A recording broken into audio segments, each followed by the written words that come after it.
안녕하십니까? 네, 어느새 안식일 예비일이 되었습니다. 숨가쁘게 달려온 연말 기도주일이 오늘 이제 마지막 날이 되었습니다. 여러분들에게는 이 한 주가 아주 기나긴 한 주셨습니까? 아니면 너무나도 빠르게 지나간 한 주셨습니까? 아마 오랜만에 이 새벽 예배에 나오신 분들은 무척이나 피곤하고 굉장히 긴 한 주셨을 겁니다. 이 시간 이후로는 여러분들의 삶에 안식일의 쉼의 축복이 또 넉넉히 임하게 되시기를 간절히 바랍니다. 여러분들 핫땡이라는 말 혹시 들어보셨나요? 핫땡. 처음 듣는 이야기시죠?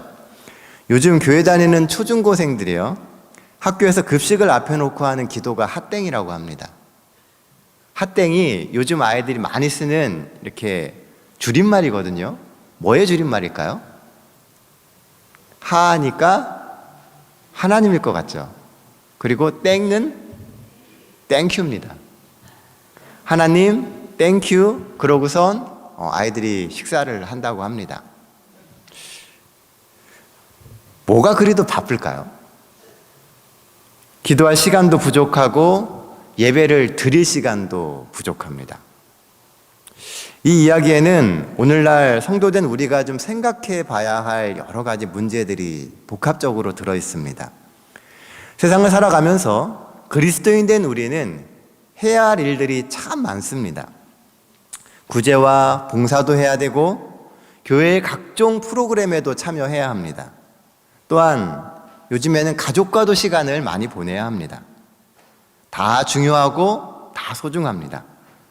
하지만 이런 곳에 힘을 너무 많이 쓴 나머지 정작 그리스도 안에 머무는 그것에는 점점 혹시 멀어지고 있지는 않습니까?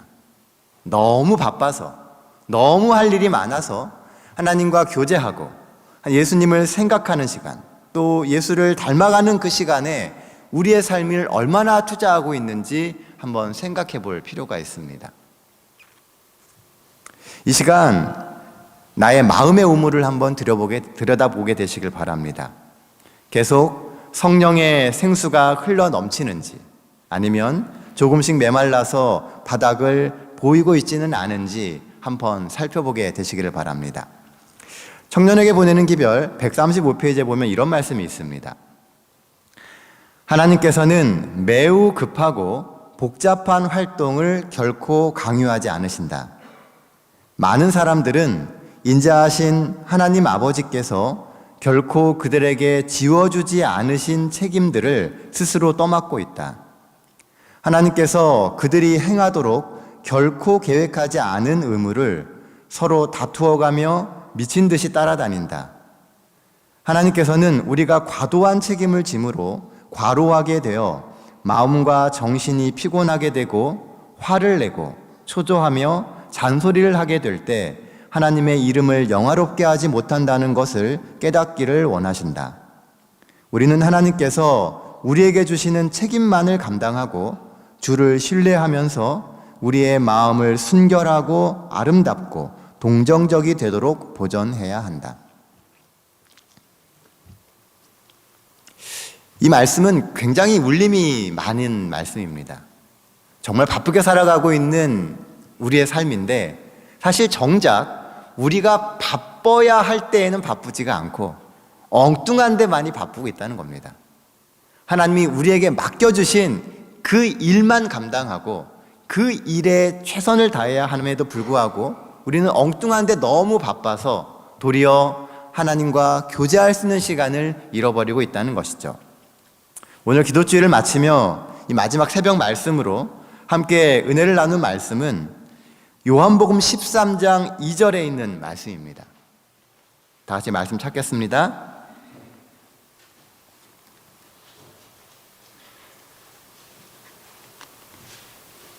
요한복음 13장 2절입니다.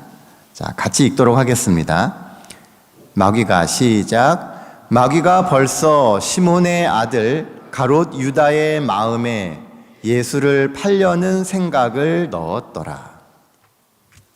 2019년 연말 기도주일 특별 새벽 기도회를 마치면서 마지막으로 나누고 싶은 주제는 마음에 대한 것입니다. 한 주간 우리는 골든타임이라고 하는 총 주제로 말씀을 나누며 요한복음 13장에 나오는 우리가 잘 아는 예수님의 마지막 세종예식에 대해서 같이 말씀을 나눴습니다. 오늘 이 시간 다시 한번 이 본문을 바라보려고 합니다. 오늘 본문의 배경은 유월절입니다. 온 나라와 온 민족의 관심은 이 유월절에 초점이 맞춰져 있습니다. 유월절은 이스라엘을 대표하는 아주 대표적인 명절입니다. 명절 기분에 모두가 들떠 있었고 온 나라는 축제 분위기입니다. 그렇다 보니 유월절의 의미를 깊이 생각하기보다는 오랜만에 만나는 친인척들과 사람들, 또 화려한 행사들에 대한 기대감이 더 컸습니다. 이젠 어느 누구 하나 유월절의 의미와 유월절의 소중함에 대한 생각을 깊이 하지를 않습니다.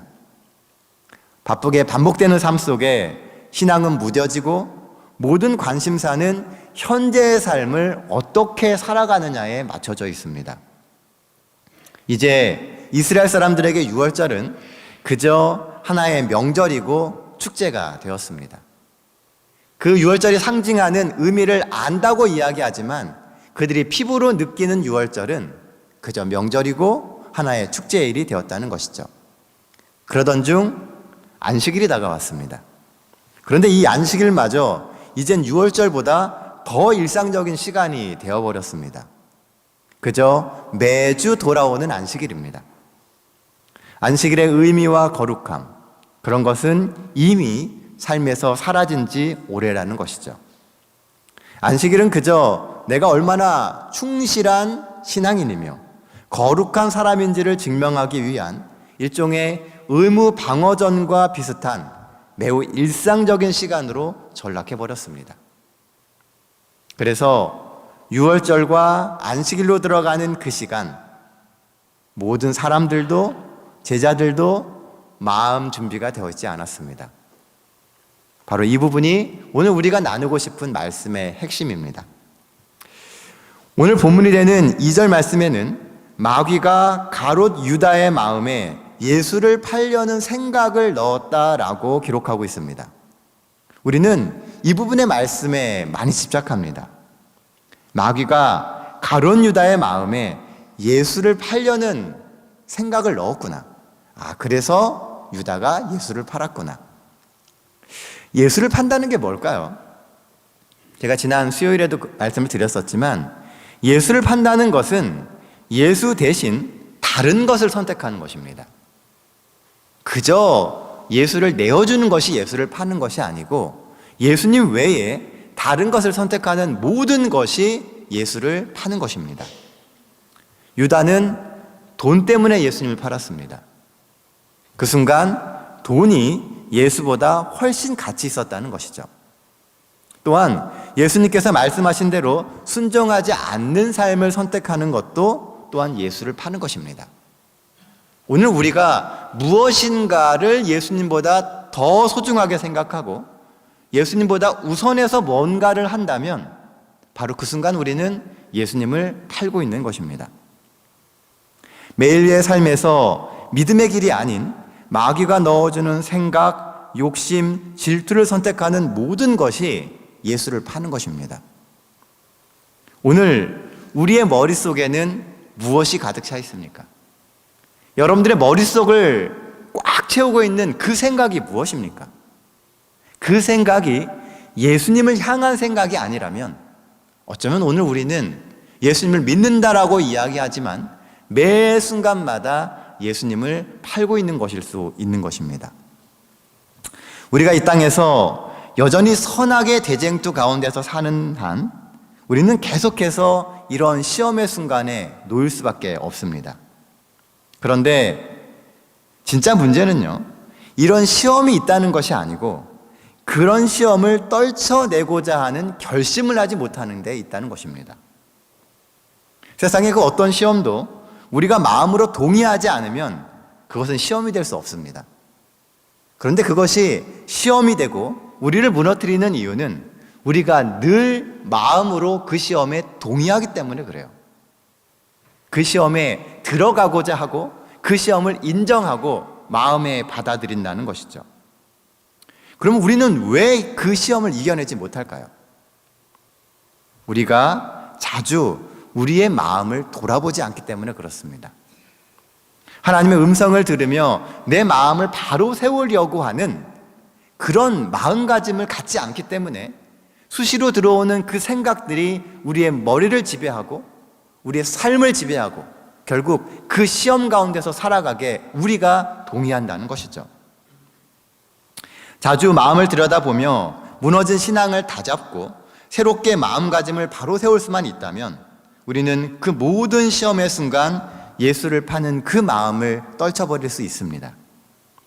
오늘 본문에서도 만약 유다가 그 유월절에 들어가기 전에 그 안식일의 시간에 들어가기 전에 자신의 마음을 돌아다보며 자신의 마음속에 들어와 있는 그 사악한 생각을 떨쳐낼 수 있었다면 유다는 결코 예수님을 팔지 않았을 것입니다.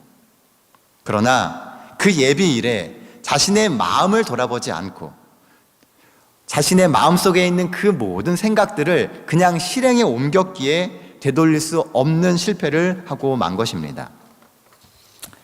우리의 삶은 늘 기회가 없어서 무너지는 것이 아니라 방심하기 때문에 무너집니다. 우리가 지식이 없어서 무너지는 게 아닙니다. 몰라서 무너지는 게 아니고 알매도 불구하고 방심한다는 것이죠. 그리스도인 생활의 승부수는 우리가 얼마나 많이 아느냐 또는 얼마나 많은 활동을 하느냐에 있는 것이 아니고 지금 내가 이미 알고 있는 그 모든 빛에 대해 하나님의 뜻에 얼마나 순종하는 선택을 하느냐에 달려 있습니다.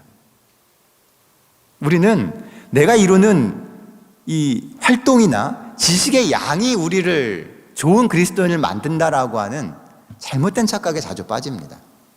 내가 열심히 바쁘게 교회 일도 하고 여러 가지 일들에 참여하니까 내가 좋은 신앙인이라고 생각하기 십상이라는 것이죠. 그런데 정말 좋은 신앙인이 되는 것은 하나님이 이미 우리에게 주신 그 빛에 전적으로 순종하며 하나님의 뜻에 삶을 맡기는 것입니다. 얼마 전 정채봉 씨가 쓴 글을 읽다가요, 마음에 와서 딱 꽂히는 한 구절이 있었습니다.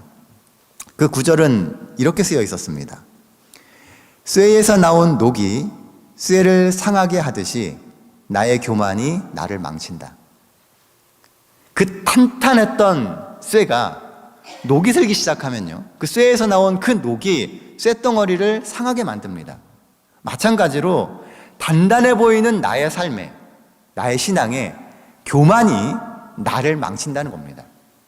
너무 단단해 보이고 완벽해 보이고 충분해 보이는데 그 교만이라고 하는 것이 싹트기 시작해서 결국은 내 삶을 다 망쳐버린다는 것이죠. 하늘에 그 찬란했던 천사였던 그 루스벨도 교만이 그 마음 가운데 싹트기 시작하자 결국 사단이 되었습니다. 완벽한 지력과 완벽한 모든 것을 갖추고 있었음에도 불구하고 그 교만을 그냥 놔두게 됐을 때 그 교만이 마음을 다 장악해버리고 그의 삶을 바꿔서 사단이 되게 만들었던 것입니다. 교만하면 방심하게 되고 그런 방심은 결국 치명적인 실수를 하게 만듭니다. 하나님께서는 우리 모두에게 우리 뜻대로 아무렇게나 할 수 있는 보이지 않는 집을 한 채씩 주셨습니다. 그 집의 마음은, 그 집의 이름은 마음입니다. 내 마음에 무엇을 채우느냐, 비우느냐는 말 그대로 내 마음대로입니다. 어떻게 꾸미고 어떻게 가꾸느냐도 내 마음대로입니다. 그리스도인이 된다라고 하는 것은 어떤 시점에 한번 그리스도인이 되기로 결심하고 선택하면서 되는 것이 아닙니다. 도리어 늘 하나님께서 나를 온전히 소유하실 수 있도록 매 순간 계속되는 선택으로 살아가는 것이 그리스도인이 된다라고 하는 것입니다. 매 순간 우리의 마음을 바로잡아서 하나님께 드리고 하나님의 말씀에 순종하기로 선택을 해야 우리가 정말 그리스도인이 된다라고 하는 것이죠. 요즘 우리는 느헤미야서를 공부하고 있습니다. 바벨론의 포로로 잡혀와 있던 유다 백성들은 그 마음에 고국에 돌아와 성전을 건축하고자 하는 생각이 가득했습니다. 그것을 꿈꾸고 그것을 기도하니까 결국 유대 땅으로 돌아올 수 있었고 그곳에 성전을 지을 수 있었습니다. 오늘날 하나님의 성전은 믿는 이들의 마음입니다. 이 마음에 수도 없이 무너져 있는 그 마음에 하나님의 나라를 그려야 정말 우리의 마음에 하나님의 나라가 임재하실 수 있는 것입니다. 오늘날 수많은 그리스도인들의 무너진 마음에 온갖 사악한 생각들이 가득해지는 것을 생각하면 눈물부터 나오지 않습니까? 세상을 바라보고 특히 내 주변에 있는 사람들이 무너져가는 것을 볼 때, 또 정말 그리스도인이기를 간절히 원하는 내 삶이 어느 순간 무너지는 것을 볼 때 눈물이 나지 않습니까? 우리는 유다가 될 수도 있고 베드로가 될 수도 있습니다. 유다도 실패했고 베드로도 실패했습니다. 그러나 마음을 돌아보는 사람은 실패에도 일어날 수 있습니다. 실패 그 자체가 문제가 아니고 마음을 돌아보며 하나님께 돌아오게 될 때 다시 일어날 수 있다는 것이죠. 비록 넘어져도 다시 일어나 앞을 향해 나아갈 수 있습니다. 그러나 마음을 돌아보지 않는 사람은 사단의 지배 아래서 영영 헤어나올 수가 없습니다. 우리의 모든 상황에 하나님께 감사드리십시오. 그리고 그 순간순간마다 우리를 붙들어 주시는 그 하나님을 굳게 붙잡게 되시기를 간절히 바랍니다. 우리의 외적인 것이 우리를 지배하게 할 필요가 없습니다. 우리의 상황이나 우리가 겪고 있는 그 여러 가지 일들이 우리의 삶을 주관할 수 없습니다. 우리의 마음을 하나님께 드려야 합니다. 이러한 우리의 선택은 우리의 삶의 습관이 되고 결국 그 습관이 우리의 성품을 만드는 겁니다. 예수님을 닮는다라고 하는 것은 매일의 순간에 우리가 선택하고 하나님의 자녀가 되기로 결정하고 그것이 일상적인 습관이 되어서 성품이 되는 것입니다.